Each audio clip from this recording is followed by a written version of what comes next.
আপনি কি জানেন সিলেটের বুকে এমন একটি রিসোর্ট আছে? জৈন্তা হিল রিসোর্ট থেকে স্বাগত, যেখানে বসে দেখা যায় ভারতের মেঘালয় পাহাড়ের অপূর্ব সৌন্দর্য। আমি আজ এসেছি জৈন্তা হিল রিসোর্ট।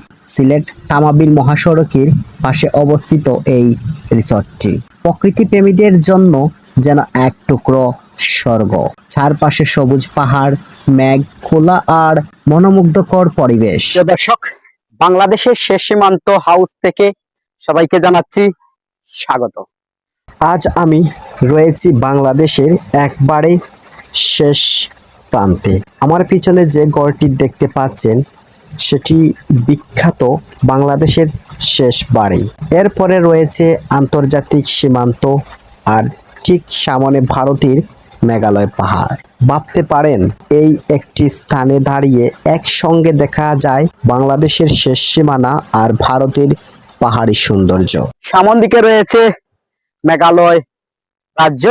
এখান থেকে দেখা যাচ্ছে ওই যে মেঘালয় রাজ্যের এই যে ঝর্ণাগুলা রয়েছে খুব স্পষ্ট ভাবে দেখা যাচ্ছে।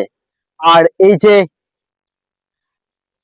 জলপ্রপাত হচ্ছে সেটা পানির শব্দটা আসলে খুবই চমৎকার ভাবে কানে ভেসে উঠছে।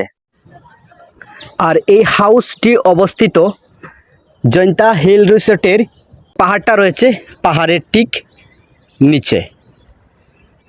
আসলে জায়গাটা খুবই চমৎকার।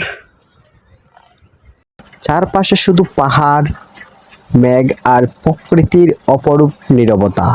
এখান থেকে দেখা যায় দূরের ঝর্ণা, যা বর্ষাকালে আরো মনোমুগ্ধকর হয়ে ওঠে।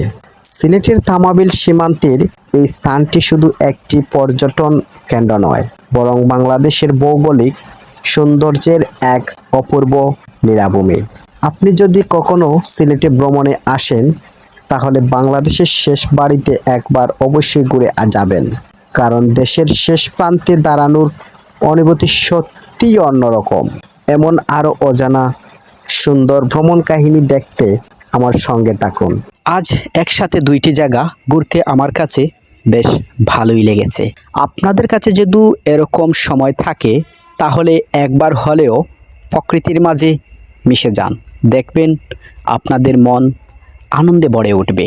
তারপরে রয়েছে এখানে দোলনা, আর দোলনা দুলতেছি, আর পিছনে রয়েছে পাহাড় আর পাহাড়ের বাতাস, আর এদিকে দোলনার দোলা। বাহ, আজকের সময়টা দারুণ কাটছে। দেখা হবে আপনাদের সাথে নতুন কোনো আবার ব্লগে।